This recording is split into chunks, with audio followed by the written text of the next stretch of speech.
Let's talk about aspartame. First of all, aspartame is made up of three things: methanol, which of course is what produces blindness, aspartic acid, and phenylalanine. These are all poisons. Aspartic acid, of course, produces brain lesions. This was known back in the early 1970s. Methanol produces blindness. Phenylalanine is what you see in the brain, and in high dosage it produces trauma.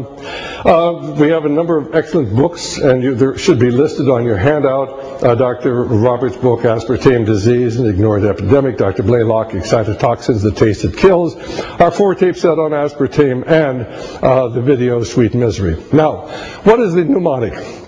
A, adipose tissue. You hear, how many times have you heard about there's an obesity epidemic in America today? Do you know that if you drink Diet Coke, why, you're going to get fat? Why? Because the aspartic acid, they knew this back in the 70s. If you fed rats aspartame, why, they got fat. And then, of course, they dissected them. They found it produced lesions in the brain, so you get obesity. And it doesn't matter if you cut back on your diet, why, you can't get the weight off. So it produces a lesion in the hypothalamus that predisposes to obesity.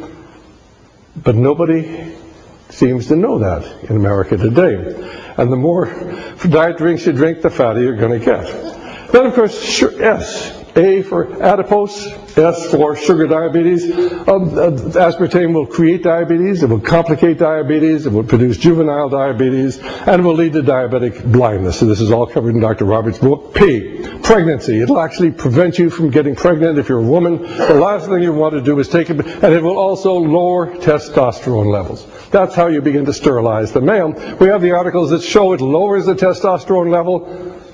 How many men today are having sexual dysfunction? And now we have a new solution. We call it Viagra, or... No, seriously. I mean, we have actually created a very, very real problem with our men, and we've done this intentionally, and they know exactly what they're doing. I asked earlier, how would they ever get to sterilize the men in our population? Well, we're going to give them products that will lower their testosterone level. And then, of course, A would be precocious adolescence. Our young girls are certainly going through menarche much younger than they used to. I mean, it used to be 13, now it's down sometimes 11, 10, 9. Why? Because aspartame has an effect on the endocrine system. T, tumors, produces, and this is known to produce tumors, testicular, uterine, mammary, ovarian, thyroid, pancreatic, and brain. They have all sorts of studies to show in animals that produces this. There are laws that say you can't give anything to people that produces tumors in animals, but they're doing it anyway, and you're not hearing about it. A, well, that's for ALS, that's like Lou Gehrig's disease, anterior lateral sclerosis, or multiple sclerosis, really. There's been a definite tie-in to people with MS-like diseases and aspartame, NutraSweet. Parkinson's disease and other neurodegenerative diseases, M for memory loss, and people who drink a lot of this get memory loss. Pilots, and fighter pilots and airline pilots are told, do not drink Diet Cokes before you fly. Why? Because it affects your brain. But they're not telling you that. And then, of course, E for attacks the endocrine system. So that's aspartame. Dozens of web pages warn against the ill effects of aspartame. One of them is supported by this man, Dr. H.J. Roberts, a private physician and author of several articles and books on aspartame. Somebody has got to put this out and say, be careful. Roberts calls aspartame an ignored epidemic. Is that I have over 1,300 in my own database that people have had terrible reactions to products containing aspartame. Dr. Olney, do you think that aspartame should be on the market today? No. Why not? Because it hasn't been demonstrated to be safe. Dr. John Olney is a researcher at Washington University in St. Louis. I fed aspartame to infant mice and found that it produced the same kind of brain damage. That it indicates that if there's an adverse effect, a serious adverse effect in the animals, and if that adverse effect is absolutely proven in the animal research, then it should not be approved for human use.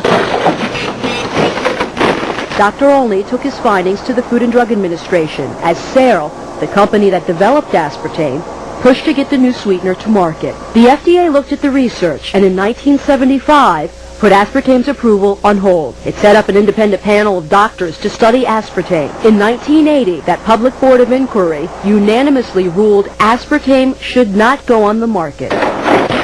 We had a major responsibility to evaluate. Dr. Vernon Young from MIT is the only surviving member of the board of inquiry.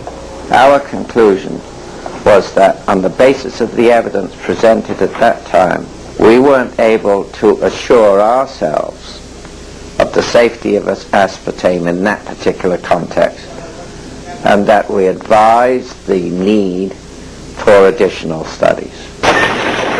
They had some concerns about it and felt that there should be additional animal studies done before it was approved. Dr. Jerry Goyen was the FDA commissioner then. I looked at that, read it at the time, obviously, and said that, well, what we had to do next was set up an internal committee of people who had played no part in previous studies of aspartame. But Goyen never had the chance to review the results. That's because he was forced to step down in 1981, when newly elected President Ronald Reagan appointed a new commissioner. That commissioner quickly approved the use of aspartame for dry foods like cookies and pudding mix. Just 2 years later, he okayed it for carbonated drinks. We tracked down that FDA commissioner, Dr. Arthur Hall Hayes. Hi, Dr. Hayes. Yes? My name's Aline Sirgani with Fox 5 in Washington. Yes. Can we ask you a few questions about aspartame? FDA has all the information you need.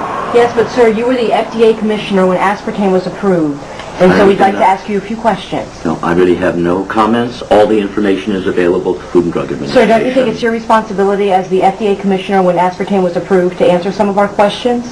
Not now. I'm no longer commissioner of the FDA. Do you think the public was ever put at risk? Sir, was the public ever put at risk? Sir, do you think he put the public at risk, sir? Yes, I do. Senator Howard Metzenbaum has his own concerns. I can say that I was dissatisfied with the manner in which aspartame was approved. So Senator Metzenbaum requested a review of the FDA's approval process. I have a kind of recollection of it that sort of left a bad taste in my mouth. And it wasn't from aspartame. To understand the senator's concerns, you have to realize what this little blue packet is really worth. Searle sells millions of dollars of aspartame each year. It's used in nearly 6,000 products, including Diet Coke. Searle had a vested interest in keeping aspartame on the market, and the American public had a craving for a calorie-free sweetener. It was a big public issue. It was a matter of considerable publicity and public attention. Between my first and second seizures, I asked my neurologist about aspartame and a possible link to seizures. The Senate's public hearings took place in 1987, but nothing came of Metzenbaum's worries. The committee decided not to request more studies and left aspartame on the market. So Fox 5 obtained these campaign contribution records. They show that Searle made contributions to several senators involved in keeping aspartame on the market. Senator Howell Heflin received at least $5,000. Searle also contributed at least $3,000 to Senator Orrin Hatch. Senator Robert Byrd got $1,000, and Representative Henry Waxman also received a $1,000 contribution. And that's not all. We also learned that several federal officials were investigated for possible ties to Searle. I think the chairman of the FDA wound up in having some sort of economic relationship beneficial to himself with Searle Manufacturing, who at that time owned the rights to aspartame. The issue is really not an issue of science, it's an issue of politics. Then we go to fluoride. What does fluoride do? Well, F for fertility, it lowers fertility. There are all sorts of studies to show the impact on fertility. Frenny's paper, which we'll have in the new syllabus, shows definitely that you fluoridate the water, the fertility goes down. You take the fluoride out of the water, the fertility goes up. It also lowers the testosterone level. So they're hitting us with the aspartame, they're hitting us with the fluoride. They know these things. They just don't want you to know. But you need the scientific papers, and we have them. Then U come from undifferentiated cells, cancers. And of course, Dr. Burke, who I had the opportunity of talking to before he passed away, he was the chief of research at the National Cancer Institute for many years. He and another doctor actually analyzed the cancer rates in cities that were fluoridated and unfluoridated, significantly higher in fluoridated cities, cancer rates, and in unfluoridated areas, 50 to 100% increase in the incidence of osteogenic sarcoma, many studies, and then they'll always come out with another study saying it isn't true. Why? Because they don't want you to know the truth. And you look at how these studies are, they're usually financed by people who are related to the people who are selling the fluoride to the cities. Then, of course, osseous damage. Well, we know that you almost will double the incidence of hip fractures and Colles fractures and bone fractures in people, older people, in fluoridated areas. There are 8 different studies that show the relationship between hip fractures and fluoridated areas, but then if you want to get rid of the older people, you fluoridate the water. R for thyroid depression. Actually, how many people have hypothyroidism today? It's almost epidemic. Never used to be. I for infirmity. In the areas where they fluoridate the water and there are large amounts of fluoride in the water, why the people age prematurely, they become disabled, and they die much earlier. And the studies are there, specifically in areas in Afghanistan and China, with high fluoride areas. If you want to die quickly, you move into those areas. D for dental fluorosis. E for endocrine dysfunction. Attacks your thyroid, attacks your testosterone level. And then let's get over into mercury. Of course, mercury is the most toxic substance to the brain we know of today. So what are they doing? They're putting it in the fillings in our mouth. They're putting it in various vaccines. And today, they're trying to stampede the American people to give adult doses of the influenza vaccine to their children 6 months old.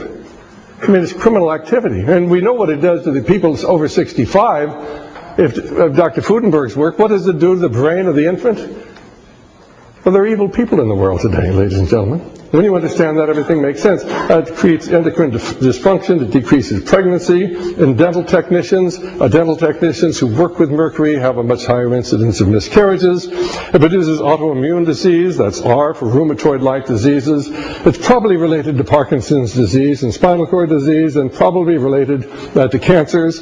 So if you look at aspartame and fluoride, and mercury, they attack the mind, they lower the testosterone level, and they decrease fertility. Aspartame and fluoride promote cancer, and mercury probably promotes cancer.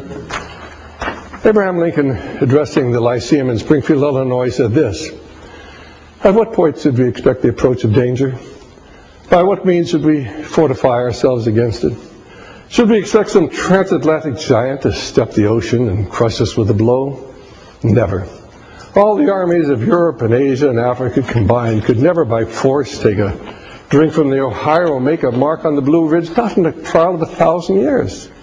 Then at what point should we expect the approach of danger? And I answer, if it ever reaches and must spring up among us, it can never come from abroad. If destruction be our lot, then we ourselves must be its authors and its finishers.